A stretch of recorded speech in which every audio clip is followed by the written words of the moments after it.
All right, guys. So today we're going to discuss valuations in the stock market. I get a lot of questions on this, obviously, because there's always this misconception that paying a lower stock price means you're paying a cheaper price for a given company. So I always find kind of hilarious because people don't really look at the market capitalization of a given company instead of the share price.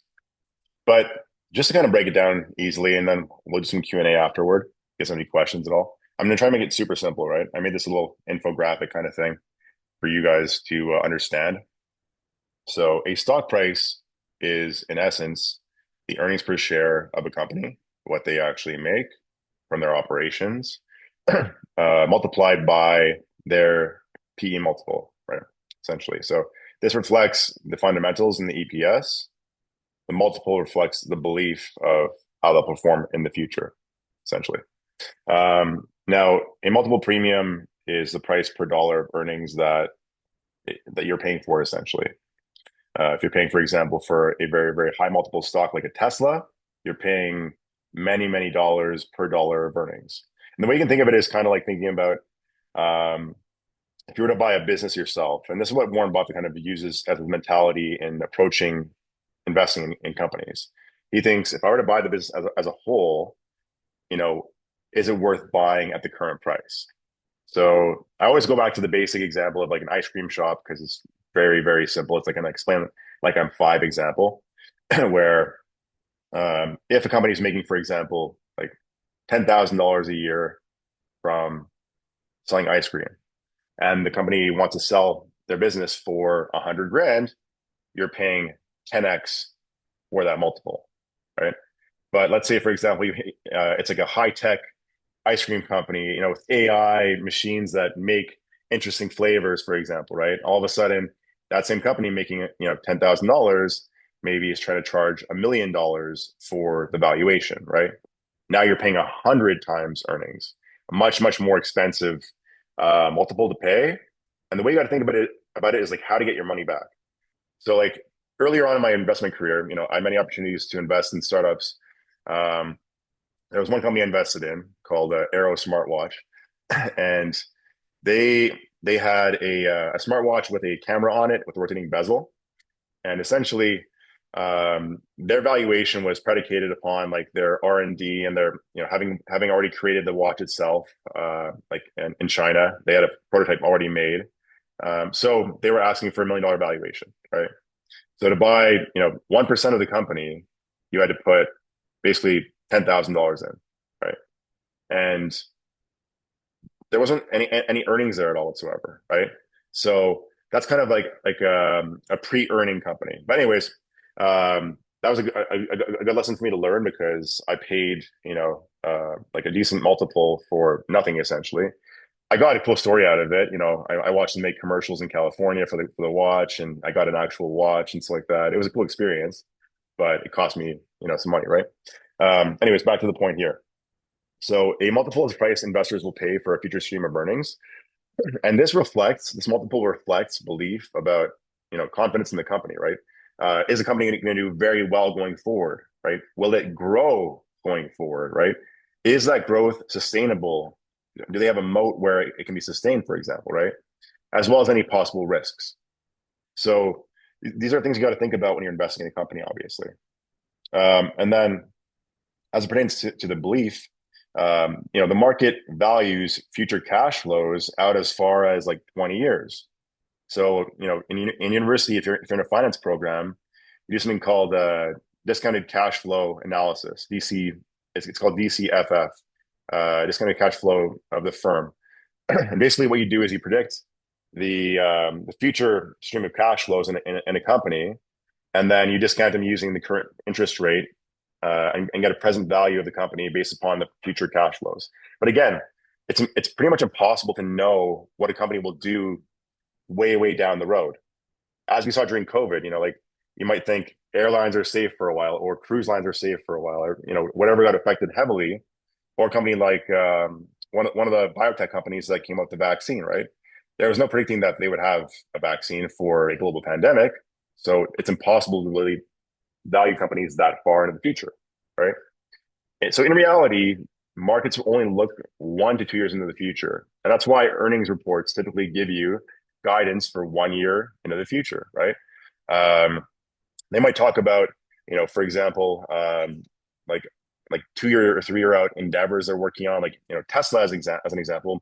Musk always talks about full self driving. We're going to be on Mars. We're going to have flying cars. Like all these things that may transpire, and it hypes up investors because they get very excited about it, right? Um, so it's important to like kind of bifurcate reality from the potential overall. Kind of like when you think about it, like a star athlete, it's pretty easy to understand what a company, sorry, what an athlete might do next year or the year after that. But all athletes decline at some point in time because we all age out. And in the future, you can't extrapolate and say, hey, like LeBron James will be great in 20 years when he's near retirement, right? For example. Um, so what happens here is this has the effect of stretching multiples too much when people get too excited about valuations. We're seeing that right now, kind of in the semiconductor space, perhaps because everyone thinks that this is going to run forever and we're going to need chips forever, which we will, but we'll need chips. But the thing is, the demand side of the equation might lower over time, and but the same function when you look at economics, supply and demand supply may actually increase over time such that essentially the price comes down and perhaps they're not as profitable, for example. Like that was a key concern for Micron in their recent report. They said, we bought a second site in Taiwan to build a second fabrication facility, and it's going to cost about $25 billion. It would take about, I think, 3 years to build it up. So by the time that's already built up and already invested in, it's possible the demand has dropped off. Now they have way more capacity than they have demand for. What happens? Prices plummet. Or they can cut it offline, but then they're operating heavy overhead costs. Anyways, I want to delve into managerial accounting side of things, right? But the point is that narratives pretty much drive price action in the markets, right? You might have a new company that comes out and they're given a crazy, crazy multiple. Let's say a 30x multiple, for example, right? They might have $5 EPS at a 30 PE multiple, gives it a share price of 150. You might have an old company like a telecom company or tobacco company, for example, right? A more established company that has nominal room for growth. They also have the same amount of EPS, right? But they trade at a 10 PE multiple, so they're trading at 1/3 the stock price. Same EPS, 3 times the price difference overall. And this is where you got to think about what a good investment truly is, and what Warren Buffett always talks about. He says you can have a great company, or a good company in this case, which is a terrible investment or a bad investment. You can also have a bad company that's a great investment, for example, right? You might have a good company with strong business fundamentals, rising earnings, it's price of perfection. An example of that could be, for example, look at Tesla, right? They're making, I guess, decent cars, good cars, perhaps. They have, strong supply chain management, obviously, but they're priced, right now at a current valuation. I think it's, let me see one sec. So they are priced at forward earnings of 173, and their current PE is 385. So you're paying 385 times the earnings amount, essentially, which is insane. Like that's a crazy multiple. And then on a forward basis, you're paying 173 times their forward-looking earnings, right? Let me go back to my diagram here. Yeah. So in the example here, for example, you might have like an EPS growth of 20%, but the price to earnings ratio contracts from 40 to 20, right? This might mean a company's growing for a couple of years perhaps, but the market no longer sees them as being viable longer term. Like SaaS names, for example, have been cut in half, a lot of them, because the market has deemed that AI will essentially make them, not as useful, or maybe it will shrink their market overall because someone else can vibe code the same, app as like Salesforce or ServiceNow or like a Workday, for example, right? Or Atlassian. And that's, obviously hyperbolic and narrative perhaps, but the point is multiples can contract for many reasons. When the narrative gets less exciting, what happens? You're like, ah, you know what? I'm not as excited anymore about this company. I'm not going to pay that much more money for it, right? The story isn't there for me to kind of talk about with my friends and family and coworkers, perhaps, right?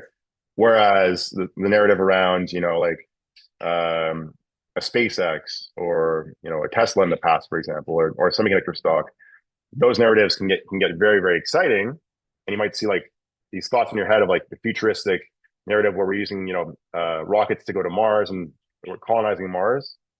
I mean, it might happen, but it also might not happen, right? And so that's why investor sentiment really drives these outcomes. So in this case of a good company, bad investment, you might have a stock falling despite having strong fundamentals. A good example of that is Salesforce, right? Recently, it's fallen from like 300 plus down to $200 per share. Strong fundamentals overall. Earnings are still growing, but the price is down like one third pretty much. So you get multiple compression there. Previously, they had a multiple on average of like 30 roughly, a PE ratio. They're at a forward multiple of like 12 right now. Then you might have a bad company, which is a great investment, right? Weak business with no earnings growth, but price for failure, right? EPS growth is flat, but the PE re-rates from like 5x to 10x, for example, right? And the stock price doubles despite having poor fundamentals. We've seen it time and time again. And so in this case, multiple expansion drives the entire game. Now, I won't really harp too much on this anymore, but we'll go over some examples and look at kind of how to analyze PE multiples, right? So looking at PE multiples here, right? For example, you can use FinViz. It's not a bad way to look at things, but historically, look at the Schiller PE, which tells you the valuations of the broad markets as a whole. Historically, you can see right now it's at multiple.com, multpl.com, and you can see different ratios here. So you can see, like for example, the S&P 500 PE ratio, the Schiller PE ratio, 10-year Treasury rate, et cetera, et cetera. And you can see over time how expensive the market is or how cheap the market is. Now, some would argue that, because we're a very, very tech heavy market, that we justify higher valuations because we have more efficiency and therefore greater margins overall, which makes sense in some respect for sure. But looking at averages, typically we gravitate back to this average. If you were to draw a line across this chart, you'll end up somewhere back around like the 20 mark over time, right? So we always typically revert back to that 20 area. And right now we're at a PE multiple of like 33. The average is like 16. The median is 15. Obviously, the max was during the financial crisis, and the minimum was, I guess, 100 plus years ago, right? The Schiller P is a different valuation metric. You can see it says over here, P ratio is based on average inflation adjusted earnings from the previous 10 years, right? So this adjusts for inflation. And now we're pretty much trading at the same valuation we were at during the dot-com bubble as well. So you can see why people are apprehensive about being heavily long overall right now. And this is kind of why you got to understand valuations and also where valuations can perhaps lead you to opportunity. So, for example, if you go to a screener here, right? And again, you can go to any screener. You can use whatever. I prefer FinViz. It's pretty easy to use. But you can go to market cap and adjust there. Typically, you want to avoid looking at small caps. I usually go to mid, large, or mega. Large or mega will have more liquidity. They'll have option chains. There's more optionality in how to express your ideas on them. So let's take a look at, for example, like mega caps, right? There aren't that many mega caps overall. There are only about like 80 of them or something like that. These ads. 73 mega caps, right? Above $200 billion market cap. But if we look at them individually as companies, you want to look at valuation here, right? And so you can look at PE or 4P as well. Now the problem is you don't want to use P multiples to compare assets across different sectors.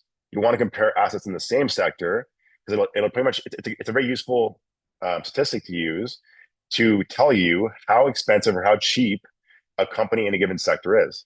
The reason being is that not all sectors will have the same multiples. Like for example, banking sectors, bank stocks will have much, much lower multiples. Telecom stocks will have much lower multiples. The reason being is that they don't really have much opportunity for growth. Like think about like an AT&T, for example, right? They operate in the US only, I believe. They're not in Canada, I know that. They have a finite market. There's only so many people that live in the US that can pay for a cell phone plan, right? They don't have a monopoly, right? So they can only grow so much. And as a result, they're kind of capping their growth. They're very mature. And so what'll happen is that they'll pay out dividends as a form of returning value to their shareholders like that, right? Whereas more established companies newer companies, sorry, will take their earnings and reinvest heavily, which is what we've seen recently in the last few years, especially as we discussed the capex, which I mentioned all the time on the Mag 7 names, right? So like looking at the capex across the Mag 7, you can see that these companies are investing all their earnings, pretty much all their free cash flows are going back into capital expenditures, right? They're investing in more infrastructure, data centers and like R&D perhaps, right? Moonshot projects. So this is where companies that want to keep on growing, perhaps they're already obviously very well established. Google, Meta, Tesla, Amazon, Microsoft, Apple, etc. Right? Nvidia is in there as well, but they're already very well established. But they can keep on growing, perhaps, if they keep on investing correctly. Obviously, right? Like we saw Meta burn like $130 billion on the metaverse. That was a terrible investment. They got like zero ROI on that. Basically, they just took an entire year's worth of earnings plus all that cash, tossed into a huge barrel, poured gasoline all over it, and lit it on fire. Right? That's the way you got to kind of view it. So going back to what I was mentioning about looking at different stocks in different sectors, it's over here, right? So you have, let's say, for example, a bank stock, right? So you go to Wells Fargo, you go to Financial Banks Diversified, right? You can see that if you go to mega cap here, it's only about what 7 bank stocks here. You go to valuation, you'll notice that they all have very similar valuations. The highest valuation right now is RBC at 17 PE. But if you're to average them out, you're probably get somewhere around like 14-ish, perhaps, right? Which means that these names are perhaps overvalued, and these names over here are perhaps undervalued somewhat. JP Morgan somewhere in the middle, I guess. The 4P is an important metric to look at because it tells you what a company is planning on doing in the year going forward based on guidance, right? So the 4P multiple reflects an expectation of higher earnings, perhaps, in the case of a lower 4 PE relative to the current PE, or a lower earnings expectation in the case of a higher 4 PE relative to a current PE, right? And you also have something called a PEG, right, which is a price earnings to growth. This tells you how fast a company is pretty much growing their earnings essentially, right? Because it's a PE ratio divided by their growth multiple overall. So again, very good metrics to look at when you're analyzing to find opportunities in the market, right? So you might look at mega caps. Banks are kind of boring in my opinion, but let's say we go to a name like I don't know, like let's go to like ServiceNow, which we mentioned recently a fair bit. So we go to ServiceNow. We see the 4 PE is 25, the PE is 75. If we go to software applications over here, we can see if you go under large caps, which have a lot more names, you only really have about what, like 30 names roughly. And then if you go to evaluation and you look at PE multiples, you can see who the cheapest name is out of the bunch, but also compare their 4P. So for example, you have PTC over here, which I don't really know what it is, but PTC Inc. They have a PE ratio of 13.4 and a 4P of 16.3. This tells you that they're not growing their earnings very well overall. And as such, the price is probably going to be depressed if I look at the chart. And sure enough, it is, because no one's really excited about the stock right now because they're not growing their earnings, right? So you can see the price target is average price target based on analyst price targets. Again, kind of meaningless, but 184 overall. Nonetheless, this tells me pretty much I'm not excited about looking at this. Therefore, I would pretty much disqualify it as a potential investment opportunity, right? Obviously, if information changes to change the overall narrative, get people excited again, that's a very different story, right? A name here like Adobe, right? Their 4P multiple is less than 10. That looks very cheap at the surface, right? As long as their earnings keep on, remaining steady and they're growing their earnings somewhat, this could be a pretty cheap company. And a lot of people ask me questions about this because they say, hey, Adobe's beat to crap. Should I be buying them? right? I mean, they were at $360 per share not too long ago, only about 5 months ago. Now they're at 260 roughly. So big valuation change. But again, this is all based upon the narrative shift that AI will make a lot of these companies or their products and services, or some of their products and services, somewhat obsolete. So my screen's frozen, I think. No, it's not. Yeah, like, as you comb through, you can sort by forward PE and look and see what names kind of pop out to you. You might see like a DocuSign, for example. There's Workday. These names, to me, have less risk. They might fall into the category. If you go back to that chart I posted, right? They might fall into the category over here of not a bad company, but an okay company and a good investment, right? I'm not saying they have weak business or anything like that, right? But the thing is that because they're so depressed already and the market's so negative on them already, any change in their earnings potential or anything that they say positively reflect optimism on the company from management, that will elicit a change in narrative on the market participant perspective of the company, which will then elicit perhaps money flowing into that name, right? We've seen that happen in the last few weeks with software stocks, right? It's happened pretty handily where everyone is saying, yeah, software is dead. And what happened?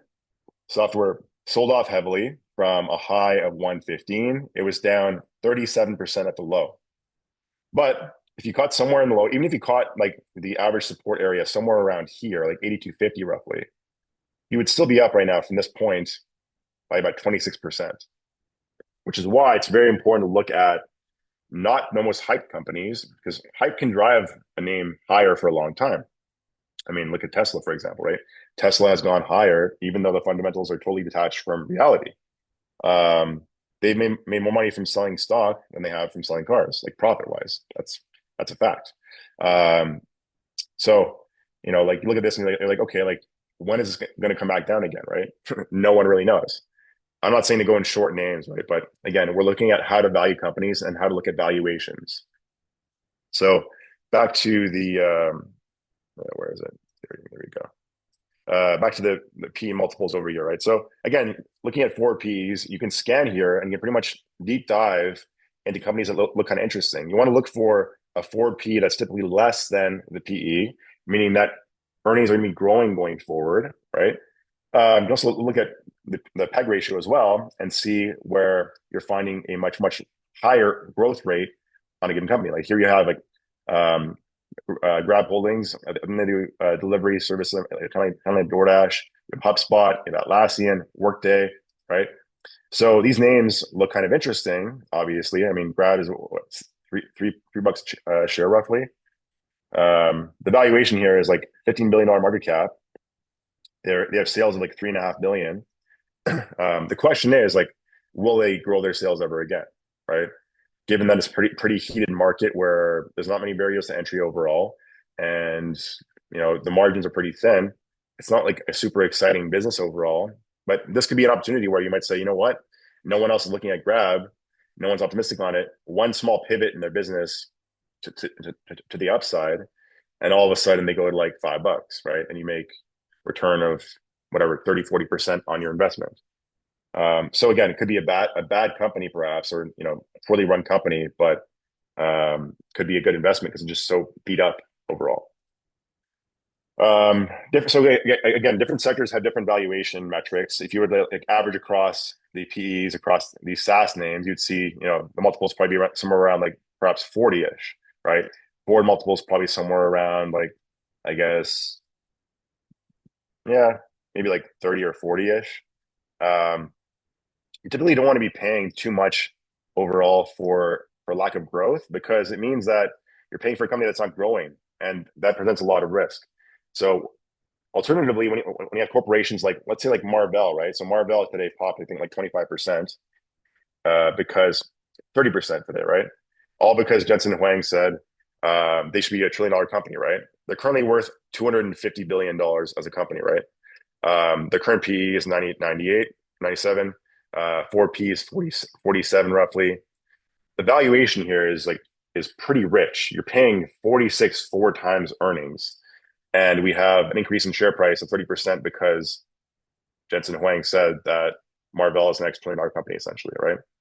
I mean, it may be the case, perhaps, right? But again, the risk is much higher here because any misstep in execution will elicit a hard correction to the downside overall.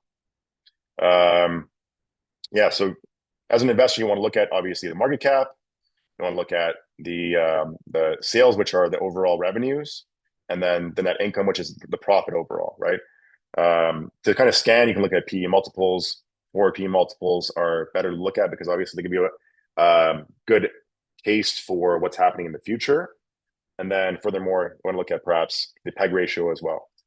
And then obviously you want to compare each individual PE to their peers. So if you go to, for example, semiconductors here, and we look at, there aren't that many across the whole market. There's a fair number of them, but if you go to, for example, large cap, we can see how many there are here.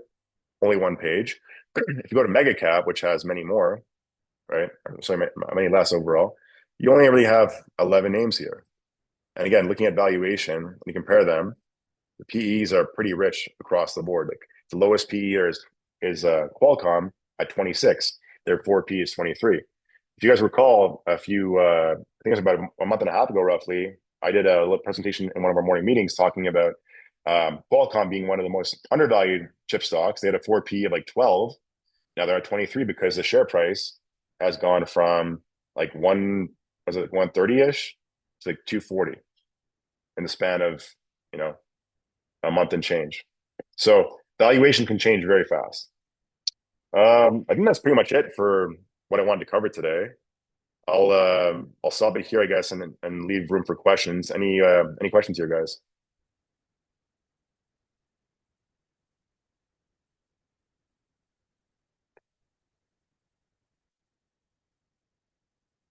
Any questions at all?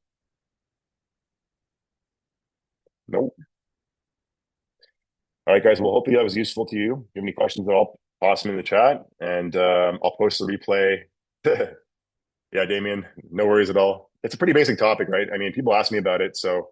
Oh yeah, great question, John Claude. Yeah, John Claude asked, "How do you view interest rates environments on valuations?" So, I mean, looking at valuations overall, when you have rates at lower levels, typically that will elicit much higher earning multiples. The reason why, because like when rates are pulled down, they'll actually, sorry, when rates rise, they will pull down every valuation multiple because essentially you're discounting the future earnings by the current interest rate. So for that equation, you'll have like, the current price or sorry, current earnings divided by the interest rate. As the denominator goes up in value, the overall value or outcome goes down, right? So the multiples actually contract. And as rates go down, multiples expand because money gets cheaper, right? So for example, if you were given like 0% interest rates, you can go out and borrow money at nothing, no cost, right? What would you do? Borrow all you can and invest it in the market. What happens? Everyone does that, extrapolate across the globe, prices balloon across every asset, right? And the same thing happens to housing prices, commodity prices, gold, for example, right? Which is why interest rates are a very important thing to monitor, obviously, right? Like you want to look at the 2-year and the 10-year yield, obviously, and also the Fed funds rate as well. You might have like two different environments overall with one company where in a high rate environment, for example, you might have, Google, Amazon, Meta, etc., trading at like mid-teen multiples because money is very expensive. What does that mean? For them, if they're borrowing cash, they're financing their operations through borrowing, perhaps like in this AI CapEx intensive area right now that we're in, they're paying much higher interest.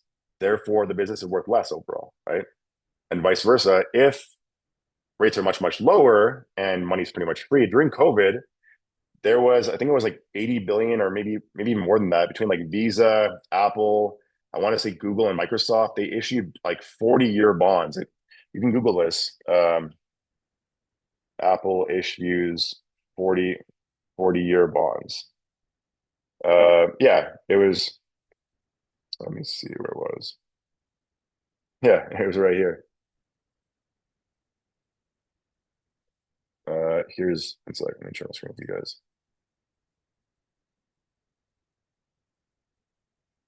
So you can see like August 14th, 2020, right? Apple placed its first notes with a 40-year maturity, right? What was it? I think it was like uh, so 5.5 billion, I believe. That was more than that. Anyways, if you Google this, like Google COVID, Visa 40-year bonds, Apple 40-year bonds, Microsoft 40-year bonds, whatever, you'll see that when rates were super, super, super low, these very astute behemoth companies were like, you know what? We can borrow money from the future at zero cost, pretty much, right? They're actually going to make money on that because think about it now, right? Like they could, for example, take this money that they borrowed at like 1.18%, um, and invest it in fixed income assets earning like 7%. It's like it's arbitrage pretty much, right?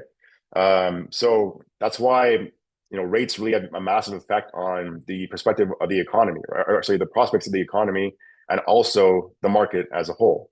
When rates go higher, also the opportunity cost of investing in the broad market, stock market, is much, much lower because you can get fixed income, which is guaranteed, and pretty much have no risk, right? The risk is pretty much you need to hold to maturity on on um, on bonds, right? That's what it is. But when rates come down as it happened during COVID, what do we see? We saw everything take off like a rocket, and inflation absolutely soared because everyone had money in their pockets and they were just buying everything they could, right? When inflation is high, that is theft of from the savers essentially. People that are responsible that save money and don't really borrow, they get robbed, and the ones that borrow money and are irresponsible, they're rewarded. And when inflation is lower, perhaps, and rates are higher, or at a certain level, that will reward savers obviously and punish those that are borrowing money, perhaps, right? When rates are higher. Yeah, great point, John Claude. Great point. Anyone else, guys? Any more questions at all?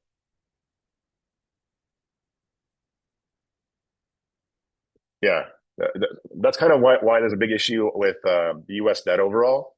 Is is that like each year they're compounding more and more. They're taking on more and more debt, and so the interest payments are ballooning like crazy. And over time, they'll just become untenable at a certain point, right? So the question is, what happens on a long time horizon if they don't really tackle that debt?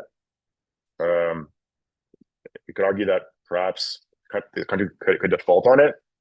I mean, we've seen crazier things happen in the last few years. Pandemic. We saw like the Russia-Ukraine war, and now the Iran war, if you want to call that a war, I guess.